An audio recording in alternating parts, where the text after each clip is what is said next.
All right, what's up, guys? Back with another episode of Luke kicking Keenan's ass in NFL betting and other stuff. There's other stuff going on, but I'm pretty much on fire right now. I can't be stopped. Can only really be hoped to be be contained. Um, It's been some, rough. It's been yeah, rough, folks. I mean, for some.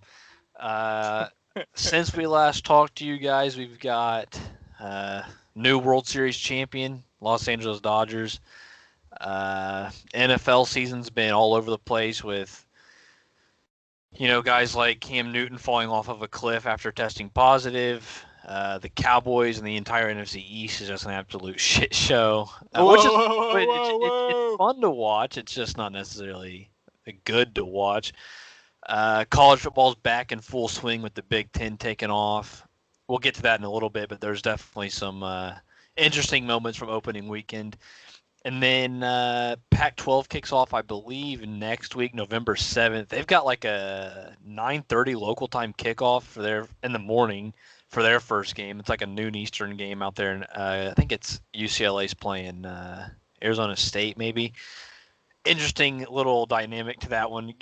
You're waking up and playing a full contact violent sport at 9:30 in the I was morning. getting ready to say, could you imagine kickoff over at the stadium, like as you're finishing up breakfast at Sparks? Yeah, it's I couldn't imagine it.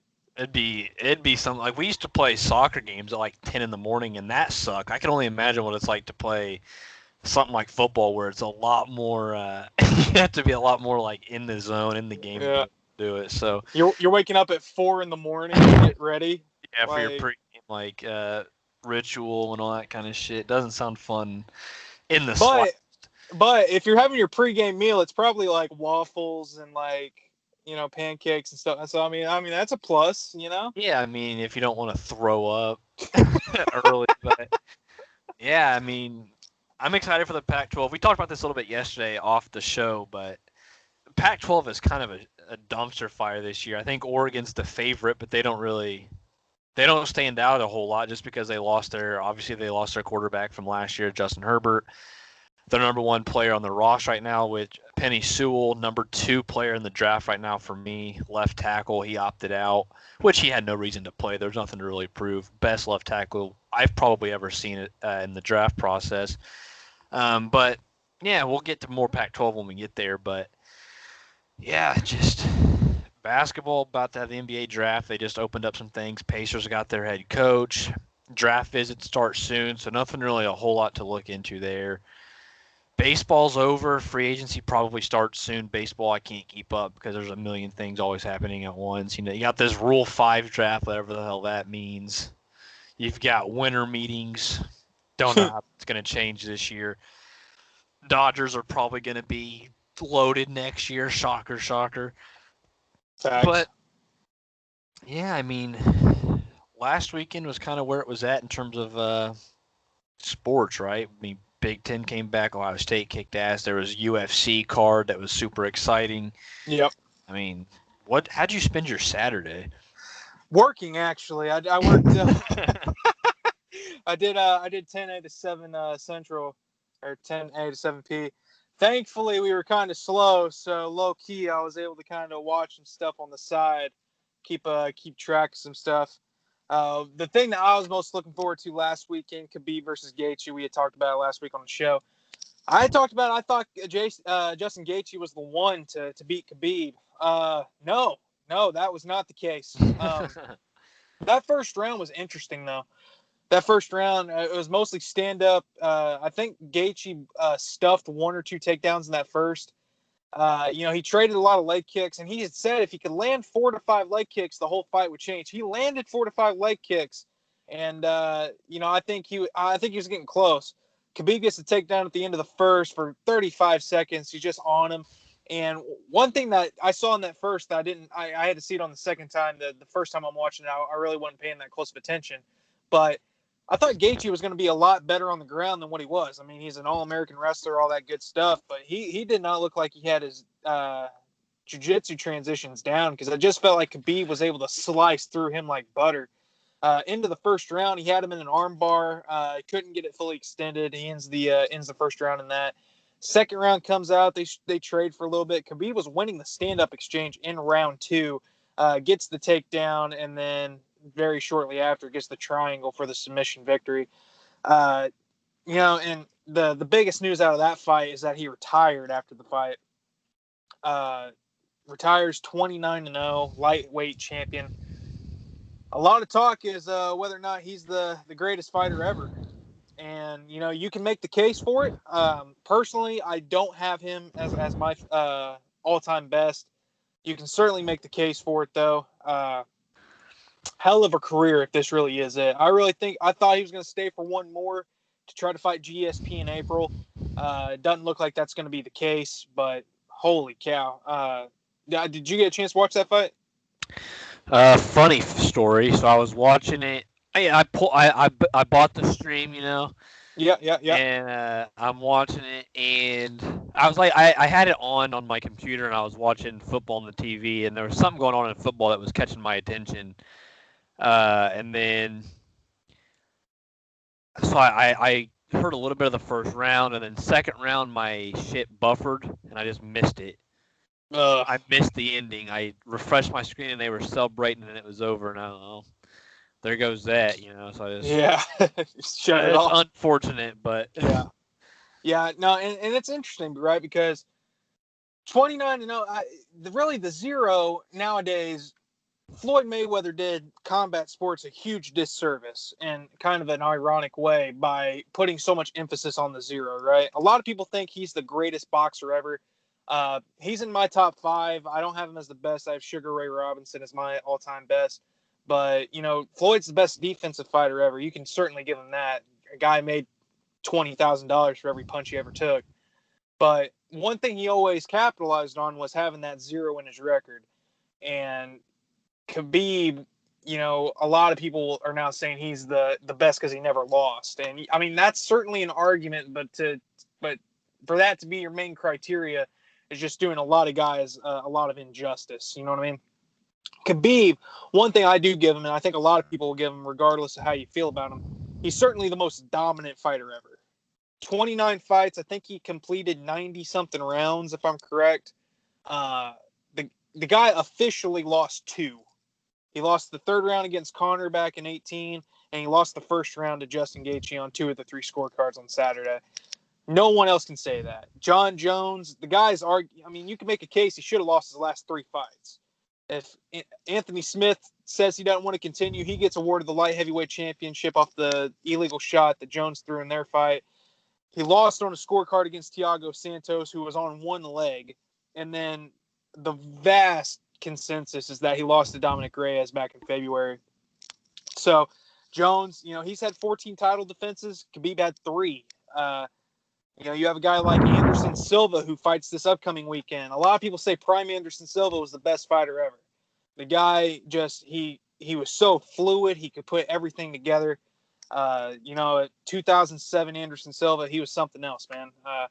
He's probably got the greatest comeback victory ever against Chael Sonnen at 117. GSP, a lot of people think he is my greatest fighter of all time. The guy, he has 2 losses. He avenged both of them, won them both. Guy won the welterweight championship multiple times. Dude won the middleweight championship after a long hiatus. Guy just, the pinnacle of respect. UFC Hall of Famer. You have Demetrius Johnson, Mighty Mouse. Guy cleaned out the whole flyweight. They were planning on canceling the division. They were going to scrap it. They were like, we are going to get rid of this whole division because the whole division sucks. Demetrius leaves, and now people are like, hey, this division's actually pretty fun to watch. So Mighty Mouse, he's got to be somewhere in your top 5. There's just so many ways you could go.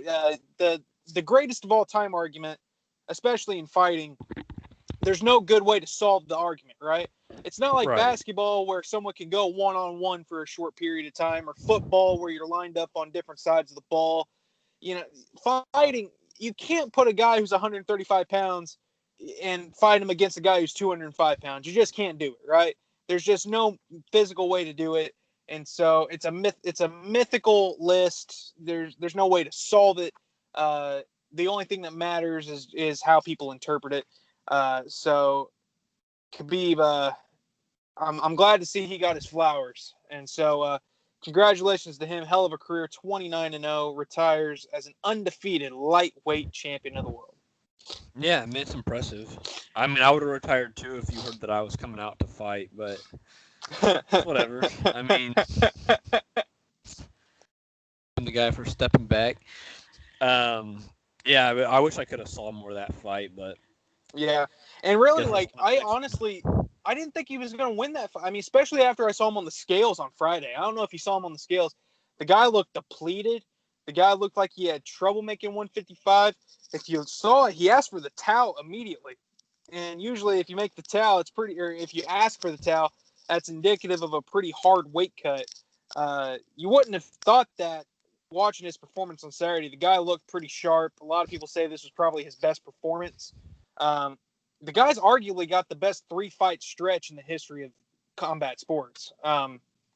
Guy submits Conor McGregor. Guy submits Dustin Poirier, and then he submits Justin Gaethje. I mean, that's impressive. Yeah. I mean, it's fine. I don't know. Yeah. It's chump change, but it's whatever. Yeah. And speaking of Silva, I guess since we're on the topic of UFC, we can talk about this weekend. Halloween Havoc. This Saturday night, Anderson Silva probably going to be his last fight in the UFC. A chapter probably coming to a close. Going to fight Uriah Hall. Man, that's going to be sad. I did not like Anderson as a fighter growing up. I was a Chael Sonnen fan. He's probably my favorite fighter ever. And so I did not like Anderson. I despised Anderson. But now that I've gotten older, I can appreciate some of his work. Ever since he got tested positive for steroids after the Nick Diaz fight, his legacy has kind of went downhill. It's really hard to put someone who tested positive into the all-time great discussion, which is why a lot of people leave John Jones out, for instance. But yeah, it's going to be hard to watch him make that walk for the last time. It's been a pleasure watching his UFC career and whatever he decides to do next in life. I wish him the best. In the co-main event this weekend, this is going to be a real good fight. Andre Fili versus Bryce Mitchell. Bryce Mitchell, one of only 2 guys to ever pull off a twister in the UFC. The guy in his last fight back in May, I think he was fighting Charles Rosa, I want to say. Anyway, he had a 30-24 performance. He had 3 10-8 rounds, and he did it mainly doing really only jiu-jitsu. The guy took him down. It was just carving through him like butt. I mean, he probably had a dozen twister attempts in that fight. Absolutely fun guy to watch. He's got his own shorts this weekend. You're going to see him in camo this weekend, which is pretty cool that the UFC is going to let him do that. It's going to be hard to see him. No pun intended. But yeah, it's gonna be pretty fun. If you guys are free this weekend, not handing out candy, maybe check that fight out Saturday night. Yeah, I think back to Anderson Silva, he was like the first fighter that I ever really, I guess, like grew attached to. Yeah. Because he was like the first one that was like always on TV, like whether it was SportsCenter or whatever else. So he was like the guy that kind of implanted UFC. Like if I were to think like what's the first UFC fighter, what do you think when you think UFC? He would probably come to mind. But yeah, if I have time, I might watch a little bit Saturday. But I know Saturday's football slate's pretty hectic, so yeah.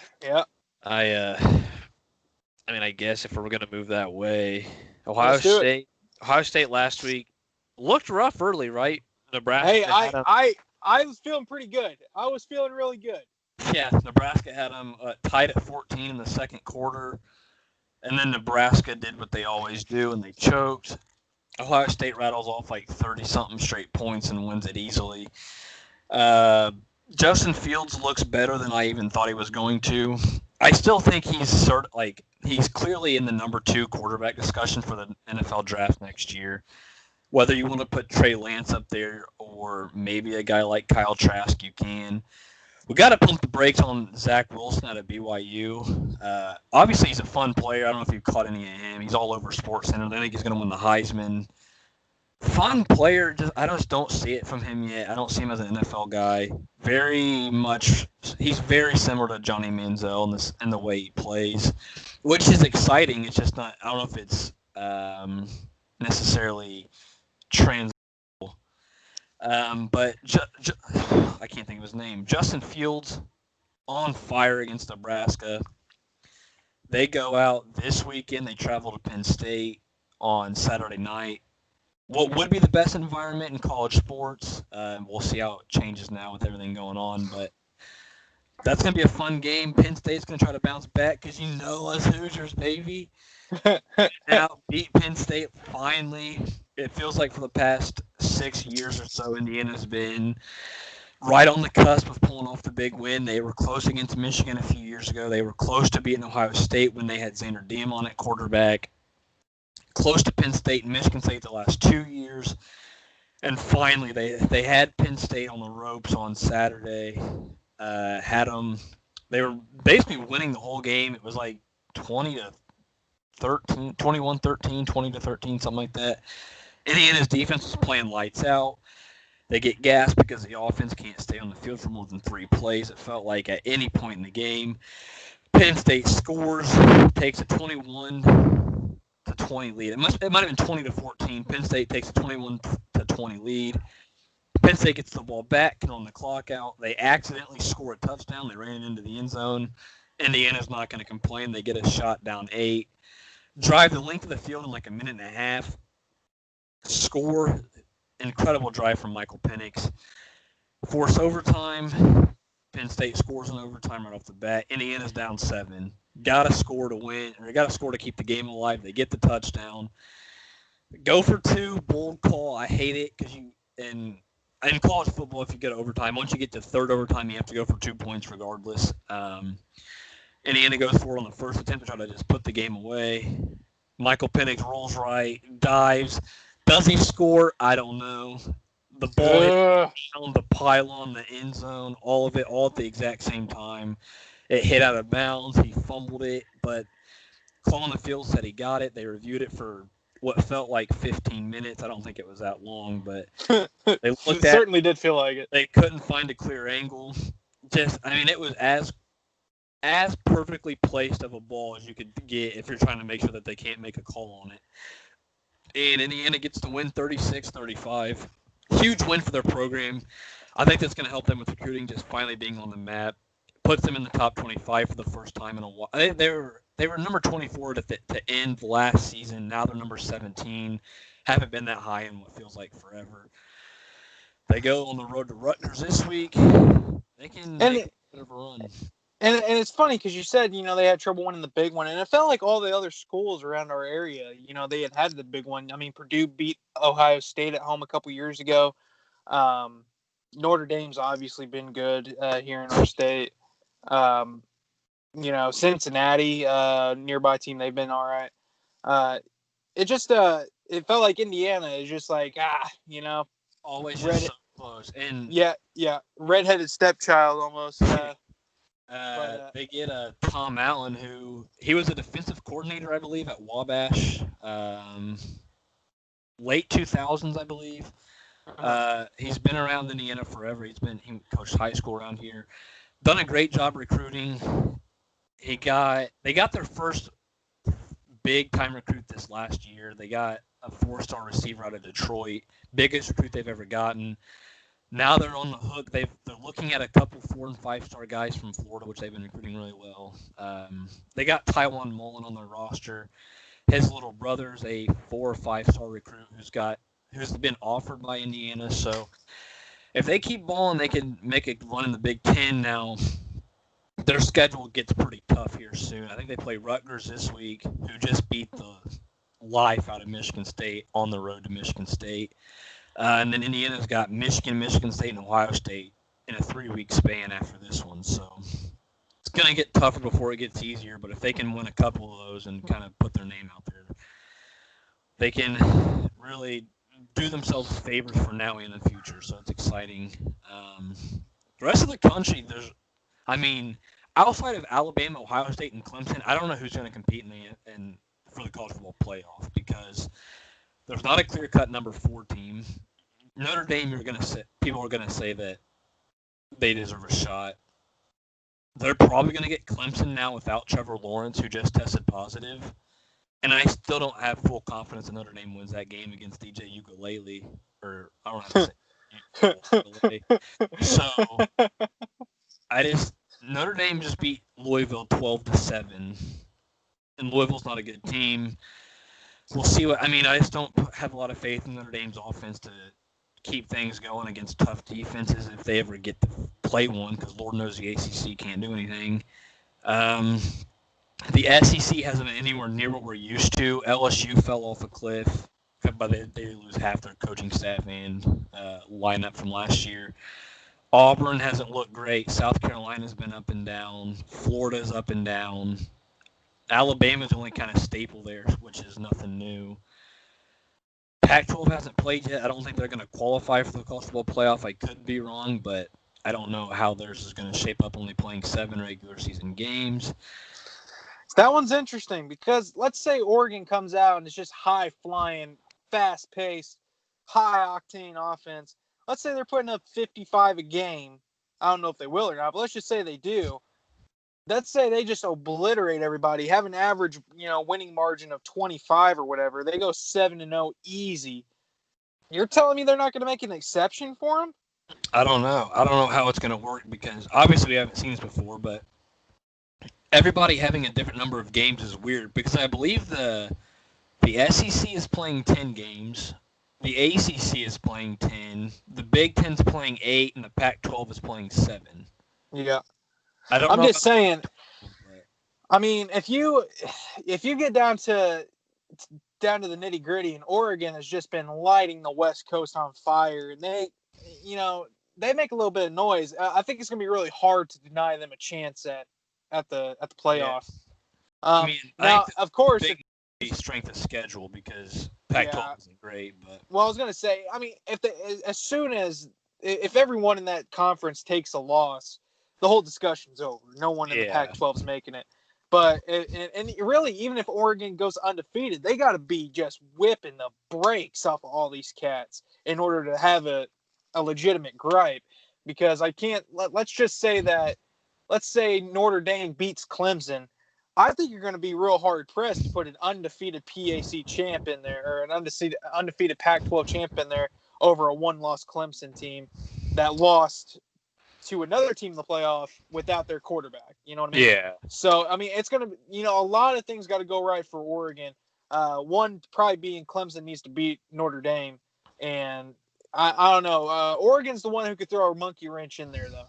Yeah. I think one thing we can all agree on, though, is that the Pac-12 will not be represented this year. I think everybody except for Oklahoma State has already taken a loss in that conference. You mean Big 12? Big 12.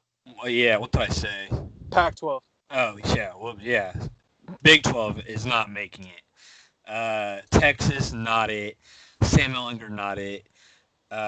Oklahoma's already taken 2 losses. Kansas State's obviously not going to be a threat. Oklahoma State may be a threat, but they can't stay healthy. Kansas, worst team in probably Power 5 football.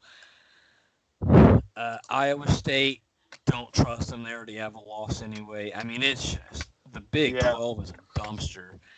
I'm excited to see what happens in the Big Ten because I think that's going to be. Now let me ask you this. Any chance a mid-major makes the playoff this year? Got a few undefeated teams that are ranked in the top 15. Cincinnati. Yeah, I would say there's 2 right now that can make a push. It's Cincinnati and BYU. Okay. Because BYU has been beating everybody pretty handily, but they're also not playing. They're playing UTEP, which sure. I don't know if UTEP's even the name of the school anymore. I'd be UT San Antonio, but the point stands. Cincinnati's definitely good. Cincinnati might have a top 5 defense in college football. They have arguably the best secondary in college football. You would put them in the same category as Alabama, Ohio State, and Georgia, probably. Just looking at, they've got 3 defensive backs who can be in the NFL next year.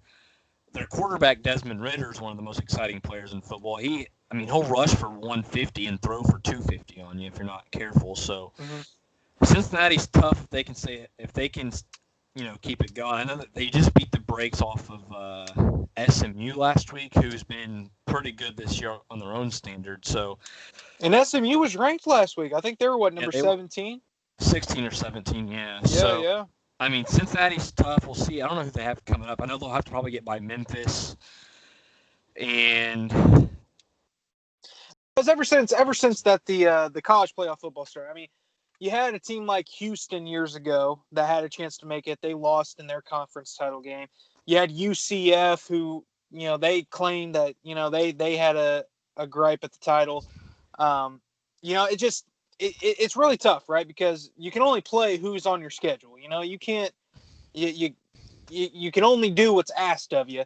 And if these schools go out and they go undefeated and they take care of business and they go out and do it, it's hard to deny them at least a chance to play to win out. You know what I mean? Yeah, I mean they do have some sort of say in who they play non-conference, but that was the big thing with UCF was they weren't scheduling enough Power 5 talent when they were going into their non-conference play, because obviously their conference play was going to be a joke.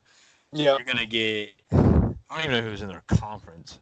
What would that be, like Cincinnati, Houston, SMU? Yeah. But they're not. I mean, if you can get a team like, say UCF would have played Purdue or or just somebody who's in the SEC that would be similar. Ole Miss. Yeah, and Ole Miss at the time, Mississippi State, somebody who's good in the Power 5, but obviously a team that they can beat. You're not going to have them. You're not going to say, "Hey, go play at Auburn" at the end of the season, because it's just not their. They're not going to want to take that because they know they don't have a good chance of winning that. If they have a chance to win it, if they can beat a Mississippi State on the road, that's going to give them a whole lot of favor when they. And it's tough, right? Because you can ask to play these games, but it takes two to dance, right? If the other team doesn't want to play you, you can't force someone to take that game. What would a team like Mississippi State have to gain over Central Florida? It's either you beat them and you should because they're a Group of 5 school, or you lose to them and you just lost to a Group of 5 school. Yeah, it's either it's a lose-lose situation, right? It's either you're going to get no credit because you should have beat them, or you're going to be the example that they use. Yeah, or even it'll be even an issue of if Auburn or Mississippi State does beat UCF, then it comes down to, it's not how good was Mississippi State. It was UCF was a fraud. We knew they would be this good. So it's no side can really benefit from that, which makes it tough. Yeah, and really, whenever you're scheduling these matchups, another thing that I don't know if it's kind of shady, but it happens is that we'll play. We'll play you, but you're going to play 2 home games here, and we'll go to your place once. You know what I mean? Yeah. Or we'll play a home and a neutral site. So it's a little shady, and a Group of 5. Obviously they're overcoming. It's just if they go undefeated, if you do what you're supposed to do and you take care of business, people are going to say, well, they're not as good as Alabama, they're not as good as Clemson. Well, give them the chance to prove that. Give them, maybe they're not. Maybe they're not, Yeah, that's why I think they should do, if they were to expand the playoff, I would be 100% okay with making it an 8-game playoff and it being the 5 Power 5 winners and then 2 at-large from the Power 5. Whoever you want it to be, whether it's a one-loss, like say it's a one-loss Alabama team who lost out to LSU or whatever. Yep. And then your 8 spot is the best power Group of 5 team. Yeah. No, I mean that's not a bad idea. Because I would say you could make it 6 teams and say you're each Power 5 and then 1 Group of 5. But then if your Big 12 winner is an 8-4 Texas team and you've got an 11-1 Wisconsin team, Wisconsin should get in, and that throws the whole thing off. So you probably have to bump it up to 8 to do that. But and it's rough because because this year, let's say BYU and Houston both win out. It's like, both teams could have legitimate case. It's like, say you have an 18 playoff. What if BYU's ranked 8 and Cincinnati's ranked 9? You know what I mean? It's like, well, now all of a sudden it's like, well, damn. What they could do is they can make it some sort of if they were up for it, they could turn it into like a group of five playoff. That way, they still get their own kind of recognition. They just don't have to play in Alabama. Only problem with that is the group of five teams usually all come from the same school or the same conference. Like Sure. you're gonna get, it'll be Cincinnati and SMU out of the American Conference. You're gonna Yeah. get BYU out of the Mountain West, and then I think in the Sun Belt, like Georgia Southern's always up there. Louisiana Lafayette might have somewhat of a chance, and then Coastal Carolina. Coastal Carolina, and App State. Yeah. And I mean, those guys all. I mean, if they want to do a 14 playoff of their own, I think they can make it work. It would just be tough to find a way to mix up all those conferences because they're not all. Yeah, and see, it's tough, right? Because like ideally, I think you would want to do like the 5 power conference champions, and then 3 at large, and one of them has to be a group of 5. So that way, just in case you have 2 undefeateds, in the rare case that would happen, you could throw them both in there. But then you run into like, well, what happens with Notre Dame in the years that they're independent? What happens? If obviously you can dive deeper into this. It's real interesting. It's just at the end of the year, if you're undefeated, you should have had it. Well, undefeated after everything's said and done. You should either be the national champion or you should have the chance to play for the national championship. You know what I mean? Regardless of who you played, you can only play who's in front of you. I just give them a chance. You know what I mean? And I think it's a shame that a team like Cincinnati, who is holding teams to like 14 points a game, is potentially going to be on the outside looking in come January. So I don't know. We'll see. Yeah, I mean Cincinnati's definitely fun. I mean it sucks. Like if you look back to last year, Cincinnati was. I mean they brought back a lot of the same guys this year, which obviously more experience you're going to be better. But they played Ohio State last year and they got. I mean I think they lost like 50 something to 10. Yeah. Like it's just one of those things where how much can you really expect with schools who just have better players? I mean, whether you want to admit it or not, you're not going to get the same recruits, even though you're right down the road.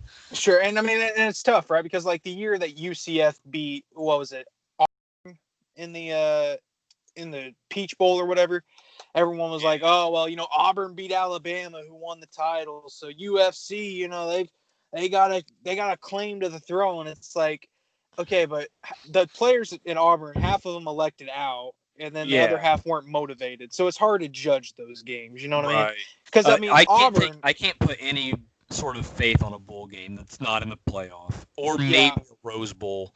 I mean, there's just no point in it. Yeah, and it's like an Auburn team who's disappointed that they lost the SEC title game, can't play for the playoff. Now all of a sudden you're telling them that they're going to play UCF. Yeah, there's no motivation for them there. It's a slap in the face of like, hey, we're gonna give you a team who thinks that they're a national champion, but we all know that they aren't. Yeah, and it goes right back. It goes right back to that lose-lose, right? It's either you beat the brakes off of them, and it's we expected that. The easiest bowl victory in Don't pat yourself on the back too hard. Or you lose, and it's like, oh wow, you guys lost to UCF, So it's really unfortunate, but a lot of fun stuff coming up here in college football. Got some good games coming up. Honestly, I don't know if you've, obviously we don't talk a lot about the Friday night games that much because usually there isn't a whole lot of talent on the Friday night games. The Friday night games have been pretty fun this year. The Sun Belt, Fun Belt, baby. Holy cow. I mean, those guys put up a lot of points. They play a really fun, high-octane style of football over there. Friday night's been pretty fun college football-wise. Yeah, I mean, they have kind of the main stage because there's nothing else really ever on Fridays anyway. So they usually get ESPN or ESPN2, and it's usually one game from a conference, and maybe you'll get like a MAC. And they make the most of it. Yeah, they make the most. The fans go all out for however much they're allowed to have in the stadium. The teams, they don't care. They're just out there having fun anyway. And for many of those players, it's probably the only time they're ever going to be on like ESPN. You know what I mean? We were talking about it. What, 2 weeks ago? You had the bet. It was like 72 points was the line, and you took yeah. I mean, they covered it. It hit the over in the third. Yeah. Hit the over in the third. It was crazy, man. Don't play defense. And they can do it on the ground. They throw it. They don't throw the ball well, but they throw it effectively. Yeah, no, and it's all just ugly, and I love it. Yeah, see, I mean, it's super high lines. I mean, and you know, usually they don't talk about it if Auburn's playing Georgia or whatever, but when you have Louisiana Lafayette, Georgia Southern playing, it's like, yeah, well, the line's 69.5 for this game. We'll be keeping an eye on that throughout the game. And it's like, yeah, it's fun, you know? Yeah, it gives you something to bet on, gives you something to kind of stress over for a Friday night when you would otherwise be chilling. I know tonight we've got, I think there's a Big Ten game tonight. I believe Minnesota's playing, which they just came out looking bad against Michigan. That whole night they're sitting there talking about how Michigan's special team is where they're going to have the advantage, and this game comes out. I think Minnesota blocks a punt on the opening drive and scores, and then Michigan goes down and misses a field goal. Well, okay, so Michigan special teams isn't that good. Well, then Michigan takes a kickoff back to the house, or damn near close to the house. I mean, that game was ugly. Michigan ends up pulling away. I think they have a true freshman quarterback going for them. Michigan, I'm not going to say Michigan's back, but they at least look good. Man. Maryland, I watched them last week. I think that's who Minnesota's playing tonight. Maryland looked pitiful. They played Northwestern, okay? Yeah. Like, maybe the second best Big Ten team in Illinois. And Northwestern beat the living shit out of Maryland. It was like 30-3 at halftime. Northwestern's quarterback, Peyton Ramsey, he came over from Indiana as a grad transfer. Let me tell you, he's not a be up 30-3 at halftime kind of guy. Maryland, welcome to the. I mean, you've got to the Big Ten and haven't really done anything since you got here. You might want to consider your options elsewhere. Sure. They've got Tua's little brother starting at quarterback for them. He hasn't. I mean, his first game didn't look great for anybody. I got to tell you, the Big Ten, they added Maryland, Rutgers, and Nebraska recently.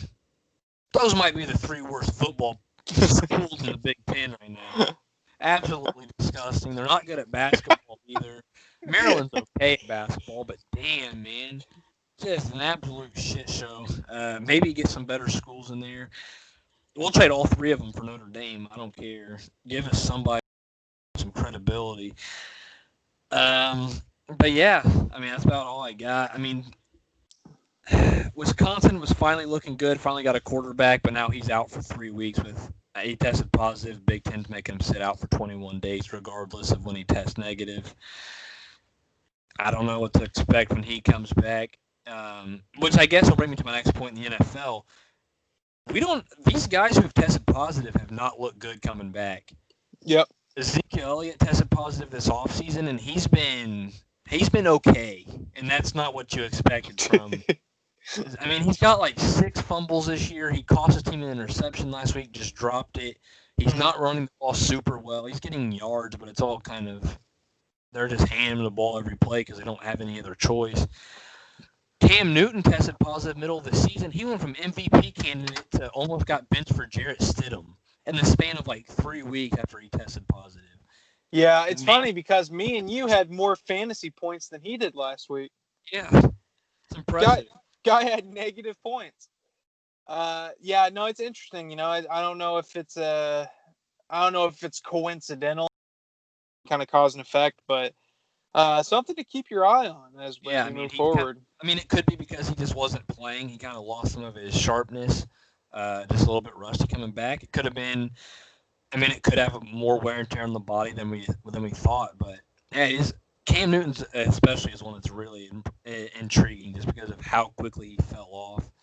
A couple other guys have gotten it, but they haven't been. I haven't really watched Stephon Gilmore enough to know how much it's impacted him. But yeah, definitely want to keep an eye on that.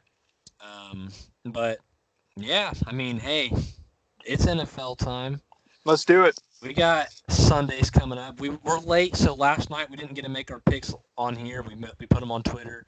Yep. Keenan has a bit of a lead on me this week. He took the Yeah. Falcons with the spread and on the money line. I took Carolina both ways. I lost as my first loss in a while, it felt like. So, just to recap, let's see, where's my sheet here? Last week, I went 5-1 on the money line, 4-2 on the spread. Same thing as the week before. I've just been killing the money line lately. I hit my lock last week. Keenan, Rough week. Rough week. Money line, 1-4-1 on the spread. Shout out to Cleveland, and he tied his lock. On the season, Keenan 26-16 money line, 18-23-1 on spread, 4-2 with his locks. Ooh. Your boy 30-12 money line, 26-16 spread, 3-4 on locks. But hey, you gotta lose some to win some, you know. Fair. Brings us to this week. Last night, Carolina was not looking good. The rain kind of affected them. Teddy Bridgewater took a dirty hit. He missed time. Offense couldn't really get anything going. Falcons win on the road. Huge win for a lot of reasons. For one, Carolina now looks like they're kind of taking that step back. They're no longer looking like the playoff team that they could have snuck in to be. And a lot of teams benefit from the Falcons winning. The Vikings, the Jets, the Giants, Washington, they all jump up in the draft because Atlanta got a win, put them at 2 wins now.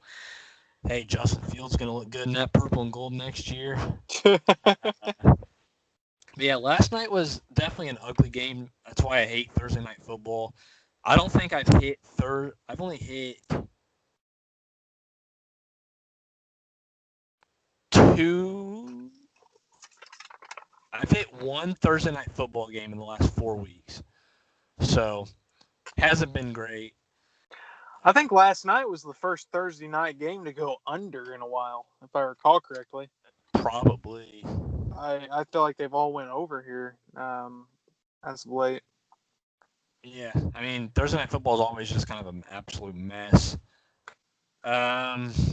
What do you want to start with today? We've already got our Thursday night picks in. Yeah. So one thing I want to talk about real quick before we jump into it. Let's talk about Dallas in the NFC East. Obviously, it took Philadelphia last week, Thursday night football.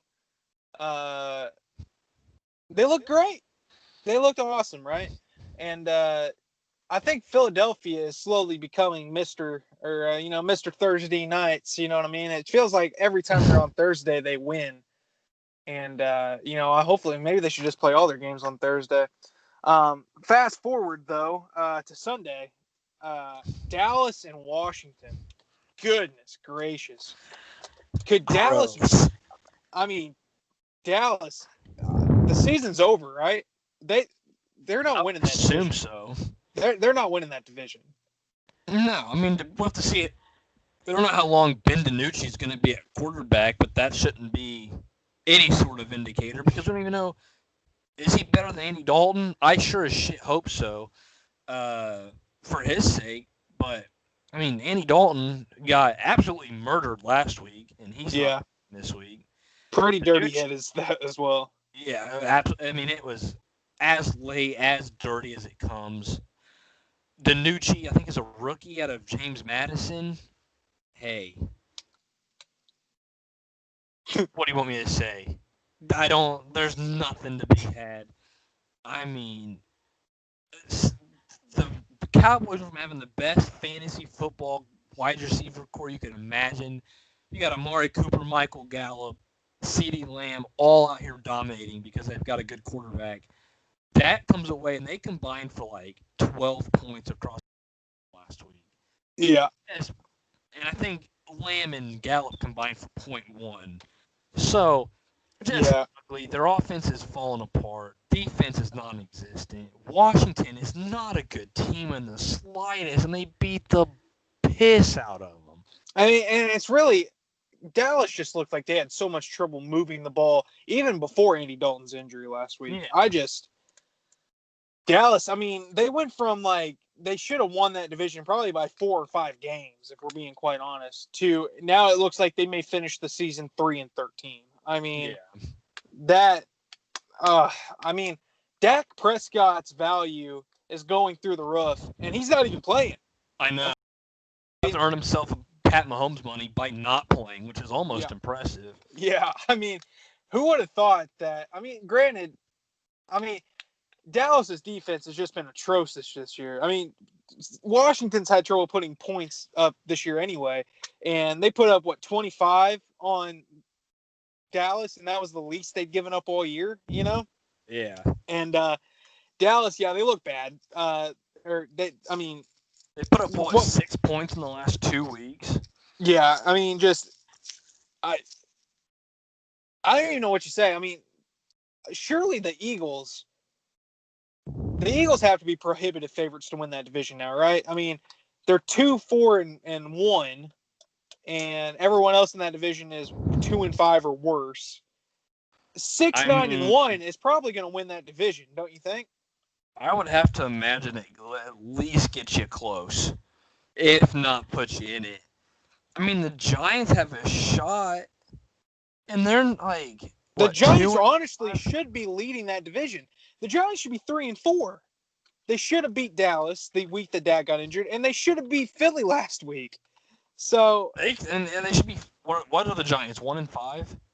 1-6. 1-6. Yeah. Holy shit, man! People were talking 2 weeks ago that maybe they're going to be the ones drafting Trevor Lawrence, and now it's like they should be running away with that division.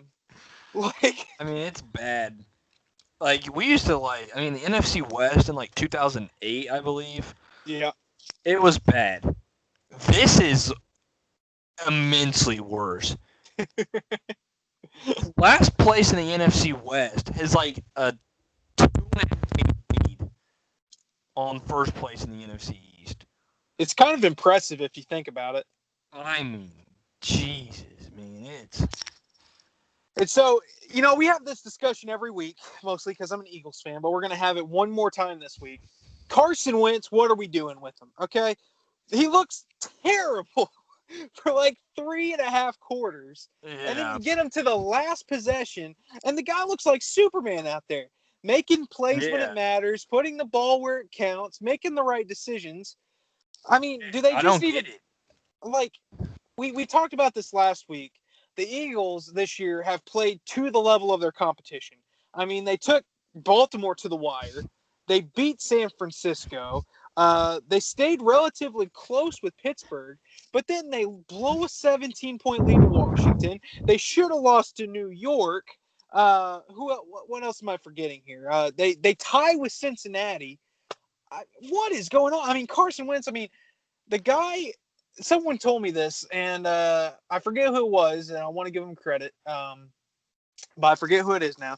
But they told me Carson Wentz is only good when he has no other options. like when the guy has no plan and there's no clear option as to what to do, that's when he's good. When he has to make a split-second decision, that's when Carson Wentz is good. And I started thinking about it, and I'm like, that explains why he's terrible in the first half. Because in the first half, you can usually follow plan or it's not until you're down 20 or you're needing to tie the game on the last drive that you have to really. I don't know. I don't know what to think about this, man. He plays hero ball for 4 quarters, and the problem with that is if you're playing hero ball in the first 3.5 quarters, you're putting yourself in a situation to have to play hero ball at the end of the fourth. Yeah. And so he's putting himself in a bad situation, but then getting himself out of it. And it's just how long can you?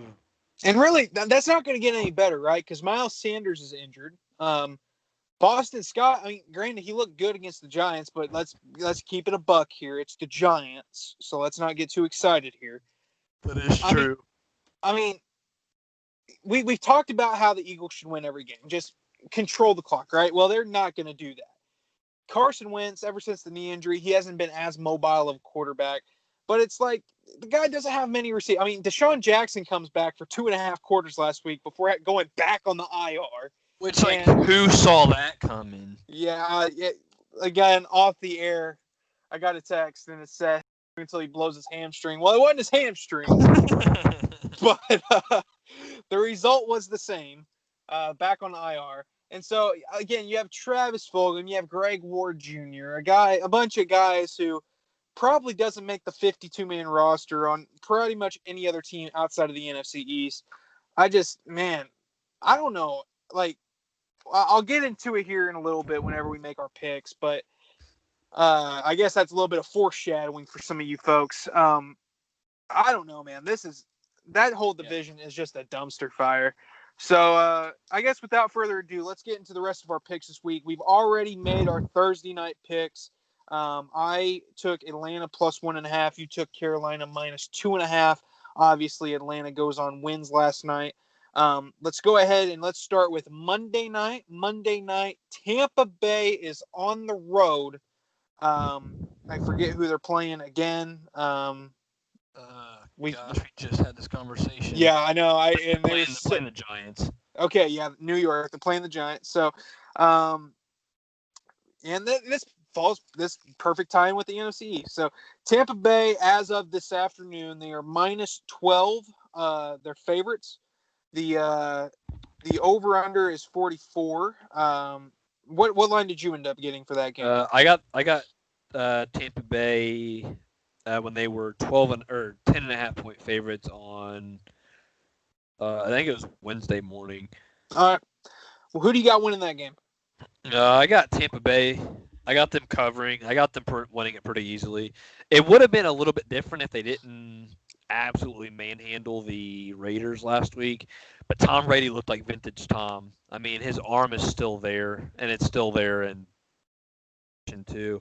Yep. His weapons are looking fine. Leonard Fournette looks good, and they've got.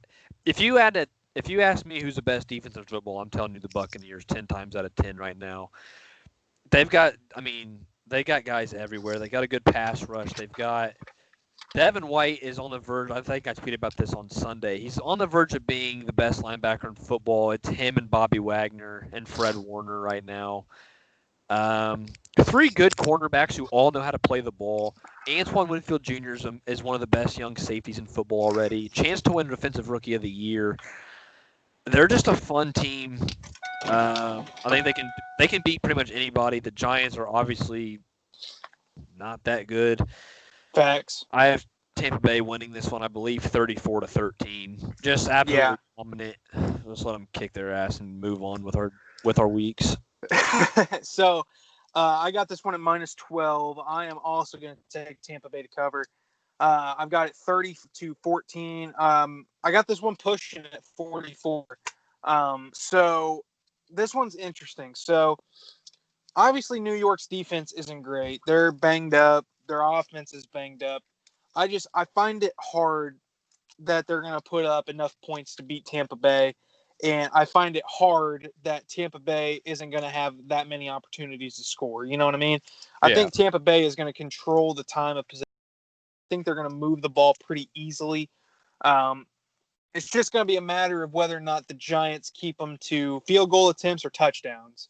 If they can keep, if they can keep the Pats or if they can keep the Bucks kicking field goals, maybe they got a chance to cover this game. But I really don't think they will. I think Tampa Bay.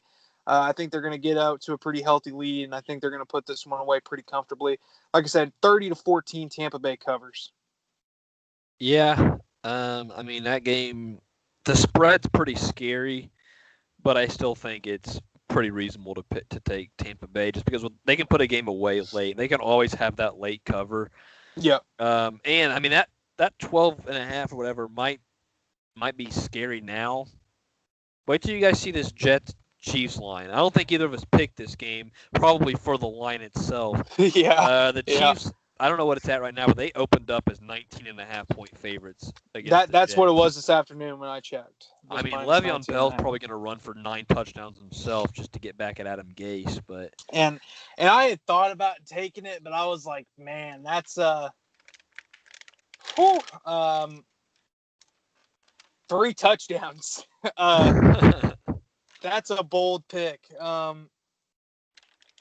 Yeah, I couldn't do it. I could not do it. yeah, if it was like 16.5, I'm taking it, but 19.5, there's no way.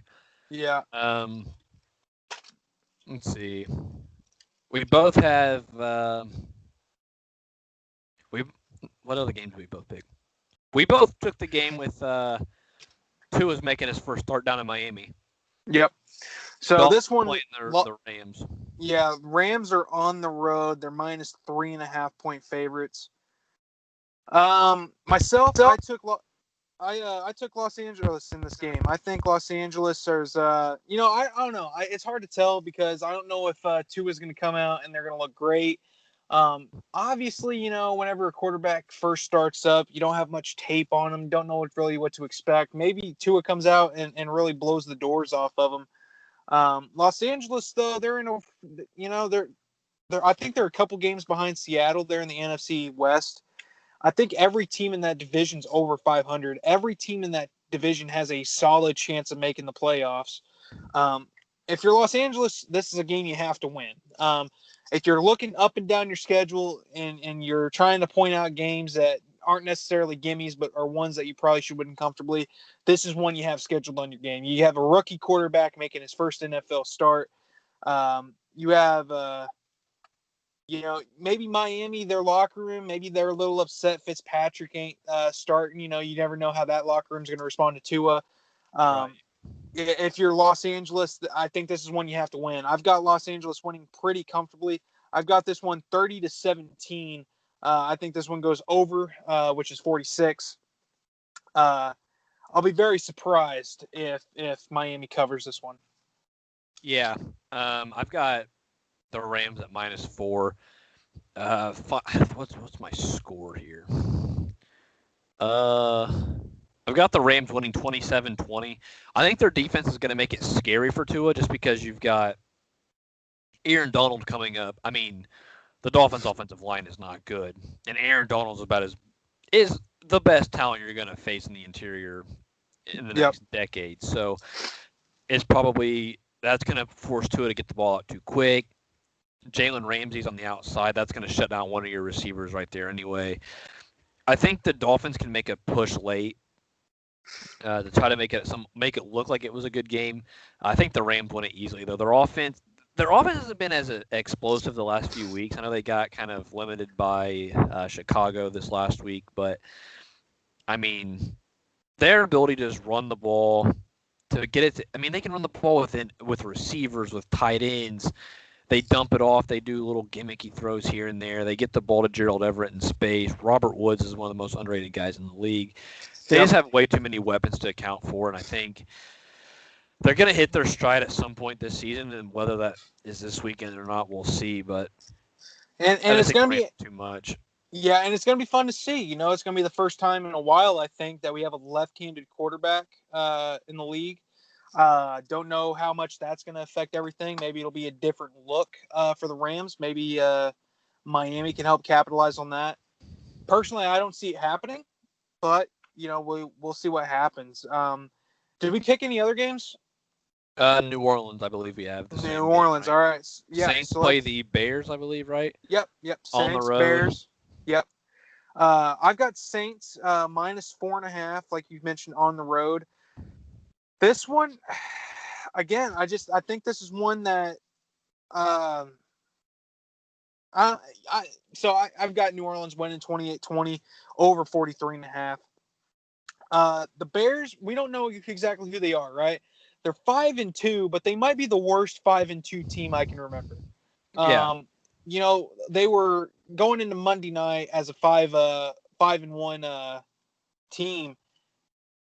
A lot of people were predicting them to lose. It's just I don't know if we know who they are. I don't know if they're pretenders or if they're contenders or what have you. I don't know, man. It's hard to trust Nick Foles right now. It's hard to trust Chicago. I don't know if they're going to make the right decisions. Yeah. New Orleans, I know what to expect out of New Orleans, though. Sorry, I got a helicopter right above me. Just took off, so a little distracting there. Can't you tell we're doing a podcast here, buddy? I'm just kidding. Anyway, he's probably doing something more important. Anyway, but no, New Orleans, I know what to expect out of him, right? Drew Brees is going to give me a serviceable performance, probably a pretty solid performance.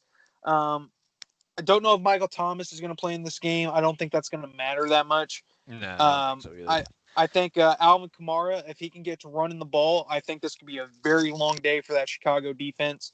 Taysom Hill, probably the greatest quarterback, tight end, running back, whatever you want to call it, probably the greatest player in the league right now. You got to account for him in your game plan. I know he's probably your favorite player. Yeah, I just love him. Continuing the greatest rivalry in sports at the moment, Taysom Hill versus Luke Parrish. Give me New Orleans 28-20. Yeah, I'm in the same boat. I just think the Saints have been better the last few weeks. The Bears' defense is still good.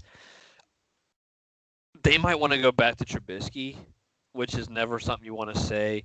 Offense just doesn't look good at any aspect of the game right now. Yep.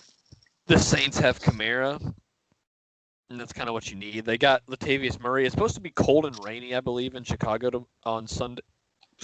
On Sunday. I think Latavius Murray's going to have a big day, at least by his standards. I have the Saints taking it 30-14. It's just that game is not going to be fun. When I think of Saints Bears, I think of I believe it was 2011 NFC Championship down there. Reggie Bush and Brian Urlacher. I mean, that was always like one game that stuck out for some reason. But yeah, just not fun. Yeah. I still don't think Drew Brees is good. He's by far the best.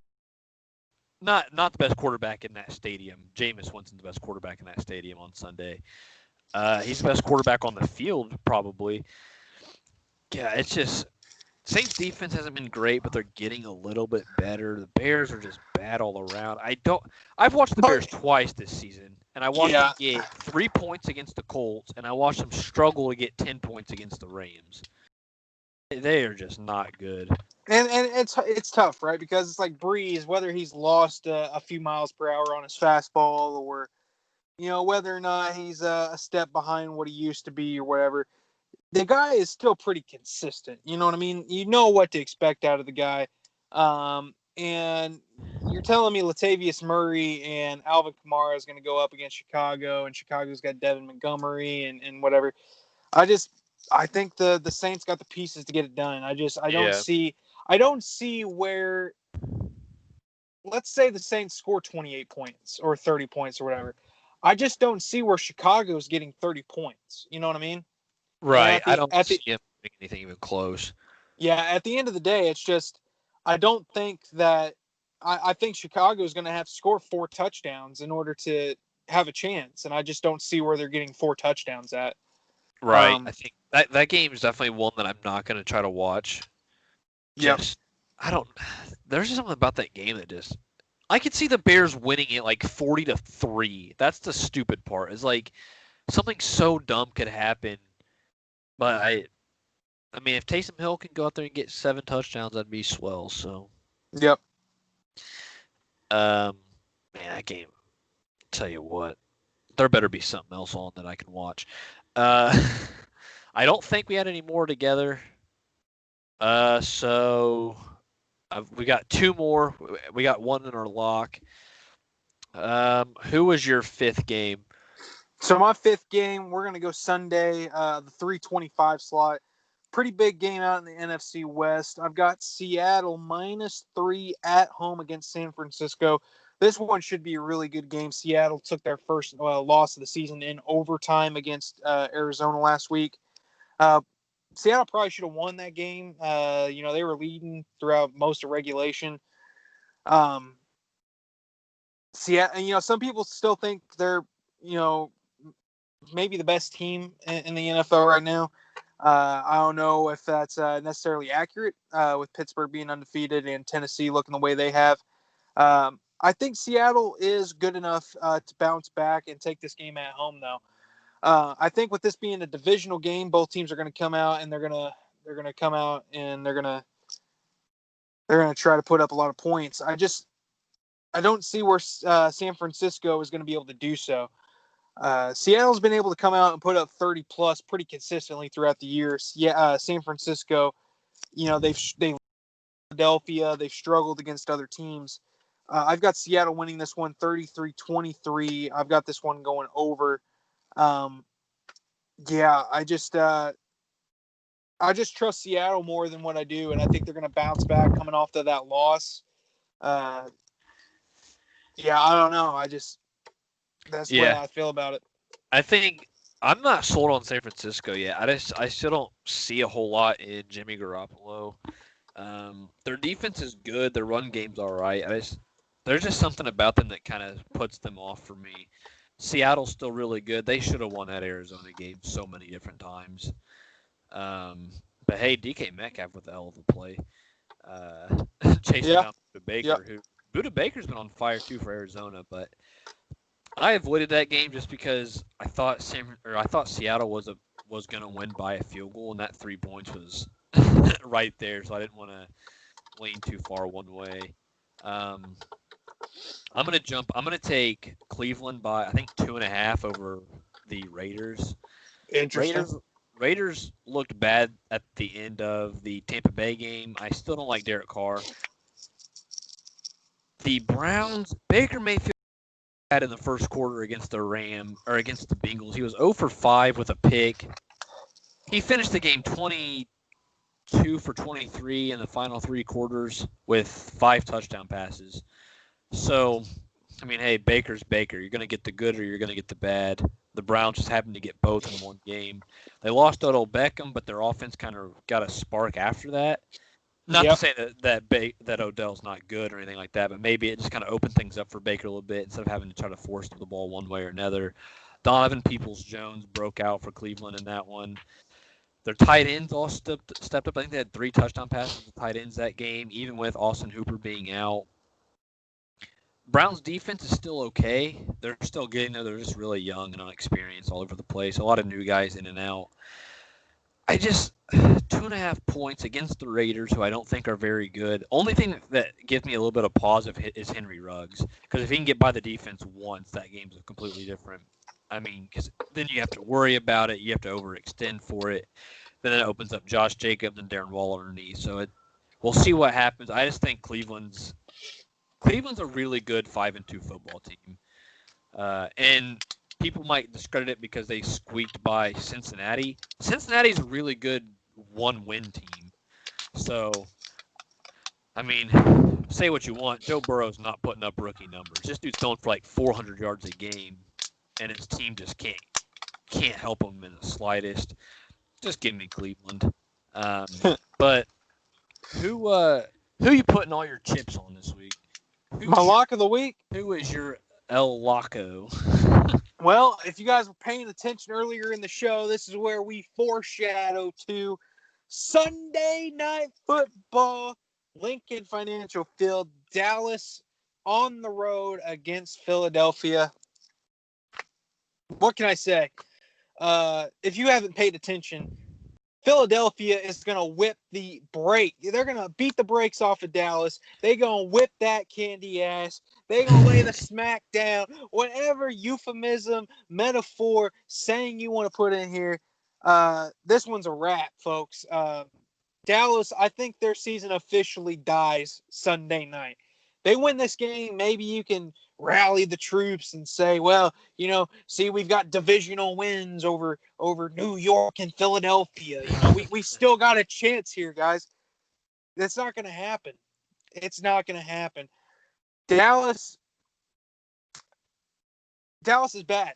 Philadelphia is bad, but they're less bad. They're significantly less bad. Carson Wentz is going to be Carson Wentz. He's going to suck probably for the first half, and then the second half they're going to come out and just demolish them.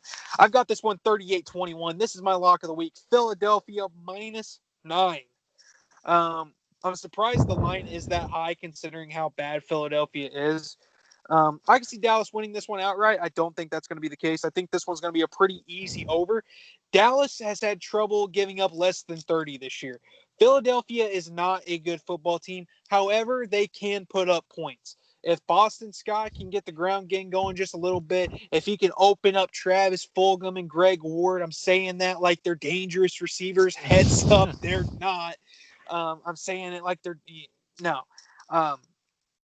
Philadelphia should win this one very convincingly. The only thing that pisses me off about this game is why is it on Sunday night? Tampa Bay and Las Vegas gets flexed last week. You're telling me there's not a single game on the schedule more deserving than Dallas at Philadelphia? The 5-1 is it 5-1? The 5-1 Ravens are playing the undefeated Steelers, and you're keeping that game at 1:00. Yeah. What are we doing? Yep. I mean, it's just pitiful. Yeah, I don't know what they're thinking. Maybe they're expecting a big turnout to see the circus in town. Maybe they're wanting people to think, well, this might be our only chance to witness two teams with a combined winning percentage of 300. Whatever. I mean, maybe this one ties. I don't know. This one's pretty trash. 9 points is a huge spread. When I saw it, it was at like 7.5. But like, yeah, Ben DiNucci worth 1.5. I don't know. I don't know what he was worth in college. Listen, I watch a lot of draft prospects. I watch about 400 a year. I didn't even come close to touching Ben DiNucci's film last year. He was on my list, and I was like, no way I need to watch this guy. Well, look at that. I'm an idiot. He's making a start before any of my other guys are. So, yeah, not excited for that one. But, hey, it's Sunday night, so I have no other choice but to watch it. Yeah. Honestly, this could be the end of Carson Wentz. If he loses to Dallas at home, Jalen Hurts should start after they get back from Jalen Hurts should have started like 3 weeks ago, but well, we could save that conversation for a different show. I'm just saying, if they lose on Sunday night to Dallas, the Carson Wentz show, it might be over. Yeah. That's all I got. That's a garbage ass game, dude. My lock of the week. Interesting. We both went with our teams for the lock. I hated to do it. It pains me deep down. I'm taking Green Bay 6.5 as my lock. They already beat the shit out of the Vikings once. They're putting up like 40 a game, except for the week against Tampa Bay. The Vikings are down. They're down like all of their corners this week. Vontae Adams put up like 170 yards last week. He put up 150 on the Vikings in week 1. Well, he gets to do it again this week. There's nobody that can cover him. Vikings' whole roster's on the trade block.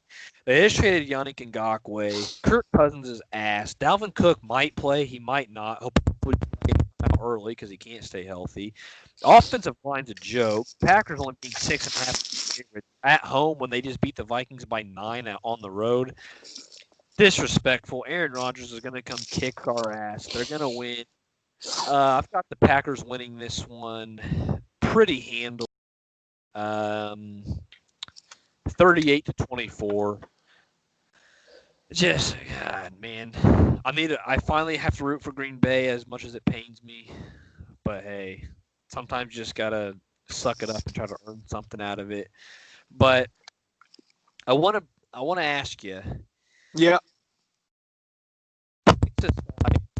This Chiefs game, right? Okay. 19.5 points. I think it's in Kansas City. Le'Veon Bell gets his first shot back at Adam Gase. Sam Darnold has not been good. Do you think the Chiefs cover?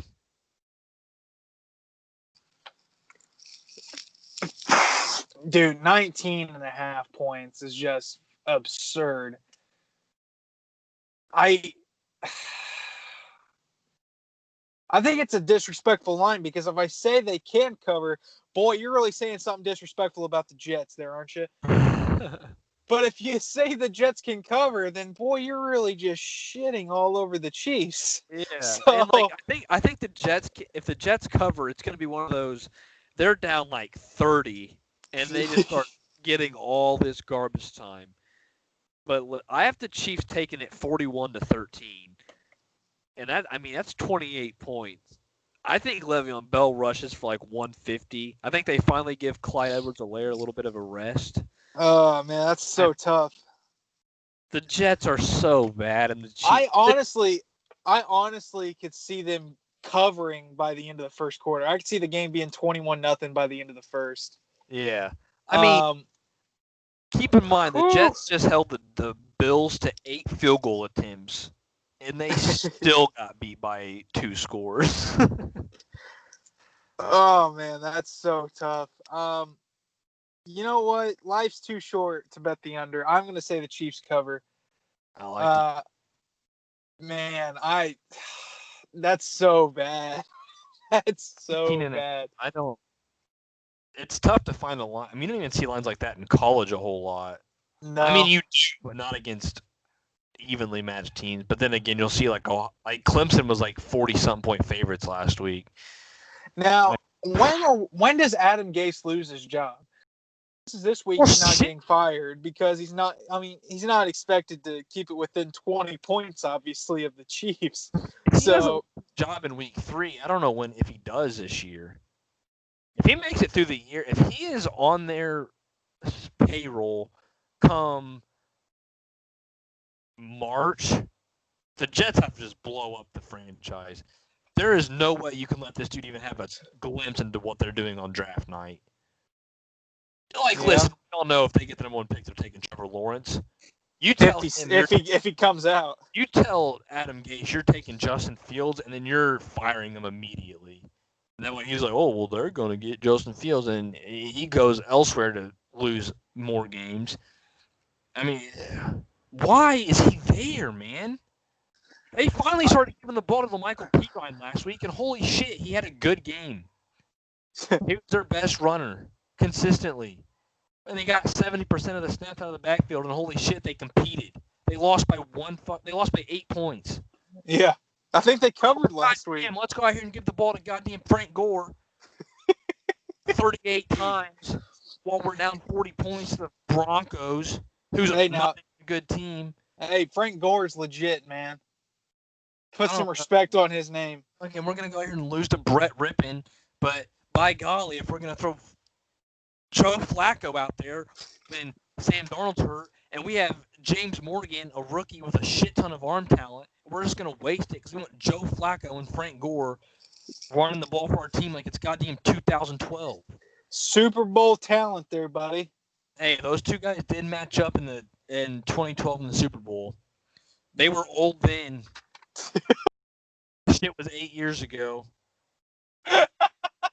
Dude, in Detroit's not good. They're 3-3, so they're somewhat decent. Oh, they start doing well when they start giving the ball to DeAndre Swift instead of 35-whatever-year-old Adrian Peterson who can't beat a guy one-on-one anymore. It doesn't make sense. You're young. You're not good. Play your young talent. Just see what you have for the future. Don't waste the future. Now, I really think Detroit can be a playoff team. I think they can be. The last week, you could argue they probably should have lost that game. Had to have a 48-yard extra point to win it. Yeah. At the end of regulation, but Detroit's always a team where you think, man, this team should be a playoff team, but somehow they're 6-10. I don't think this year's any different, but I'd like to think so. Yeah, I was going to have a little bit of a rant this week about Matt Stafford. I'm going to hold it until next week when we have a different discussion that should be exciting. But the dude has like 34 career fourth quarter game-winning drives. Yeah. 34. Over 2 seasons worth. That's just the wins that he's gotten coming from behind. there's other games where his team's almost blown it when he's been up. There's games that he's put up a shit ton of numbers and lost. I mean, this dude can't catch a goddamn break. Yep. And then he finally has a big one. I mean, this comeback drive he has against Atlanta, very good drive, brilliant drive. And all the credit goes to Atlanta blows leads, and that's what they do. Listen, that's true. Don't get me wrong. Matt Stafford is the most disrespected quarterback in terms of media attention, team support. I mean, this dude has been a top 10 quarterback since he stepped into the NFL. And his team has given him no run game, no offensive line, sure as shit no defense, and one good receiver. And that good receiver retired early because they didn't want to pay him $1 million of his bonus. I mean, come on, Detroit. You got to be shitting me. Yeah. Give the man some respect. He's done everything for your community. Best quarterback you've ever had. Loyal. I mean, the dude should have left, but he didn't. He had every reason to leave. That team has not been good. Yeah. And he's never won a playoff game, so it's going to hurt him, which we'll talk about next week. But, God damn, Matt Stafford is so good. I mean, if you look, there's a clip on YouTube. I think it's from NFL Films. This is early in his career, like second or third season.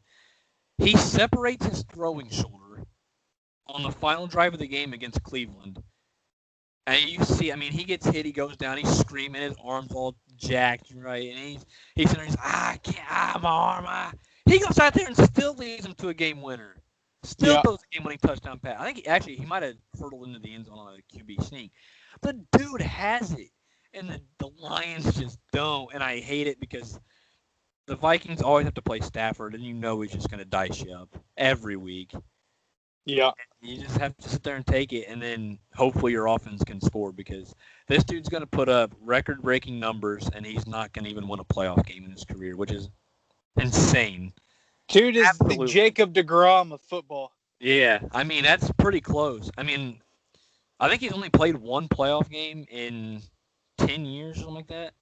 Man, that's and he's crazy, been locked into the top 10 quarterbacks in the league that entire time. Yeah. Meanwhile, you got guys like Joe Flacco winning because his defense is literally all he has is a good defense and a run game, and he's ass, and they're getting him into the Super Bowl. He can't get. He had Darius Slay on his defense. That was it. Yeah. He had one good defender. Then gone. And then Slay wants out, and so they ship him to Philadelphia. Yeah. I mean, God, dude, Detroit. I mean, I'm glad they're in our division. But I just want to see Matt Stafford have a chance somewhere, man. Pull a Tom Brady, go play it go to Pittsburgh when Big Ben's done. Play 2 years in Pittsburgh in 3 years from now. And just go wreck the NFL. Because you know Pittsburgh would dominate with Matt Stafford. Oh, for sure, man. For sure. They would 35 a game. But no, we got to sit here and watch him throw the ball to 33-year-old Danny Amendola. Hand the ball who damn near cost him the game last week, really. Yeah, I mean, God. Yeah. Give him some respect around here. Yeah, that's just a preview, a little foreshadowing of what you can expect next week. Next week, I'm going to have a solid rant about Matt Stafford and maybe one other person. We'll see, but... Oh, goodness. Hope you guys are excited. Man, I'm going to go all in here. But yeah, I think that kind of wraps up everything I had this week. Yep. Kind of a slow week. We completely forgot yesterday was Thursday. We usually record Thursday morning. Yeah. I checked my phone about 1:30 on Thursday morning. I was like, oh shit, today's podcast day. Yeah. He didn't even see it until later, and I was like, oh shit, I guess we'll just do it later. I was completely off. So yeah. Try to set up next week. It's been a hectic run here. It's been pretty crazy. Maybe by this time next week I won't be a college student anymore. Little foreshadowing there, folks. Yeah, we got some shit going on here with Ball State. But good people at Ball State. We should say that. I'm not gonna go out of my way and make a claim that outrageous. So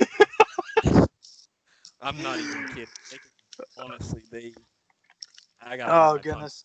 But yeah, so we will Well, I don't have anything else. If you have anything you can add, go for it. Well, I do have one last thing I want to say here real quick. One of the friends I had passed away this week. A guy that I had worked with when I was 16. I worked at a pizza place, Sandy's Pizza, and I've been a lifelong wrestling fan. Anyone who knows me knows, as far back as I can remember, I was a wrestling fan. Well, there's a guy I worked with. He was a delivery driver. His name was Tracy Smothers, and I got to work with him for my period of time there.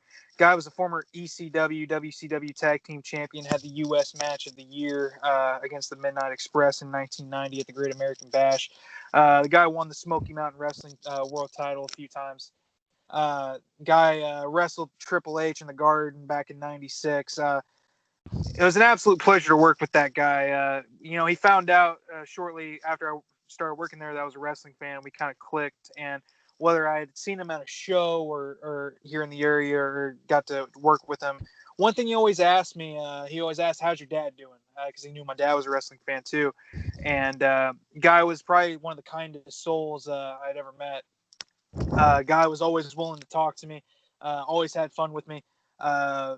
Back in 2016, after I was on my medical leave, I was doing some freelance work for the Star Times in Fort Branch.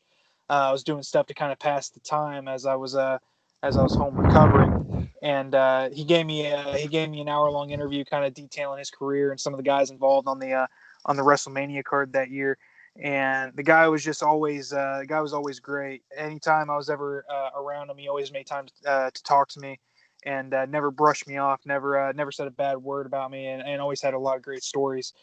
He passed away from cancer this week, relatively young age. He was in his 50s.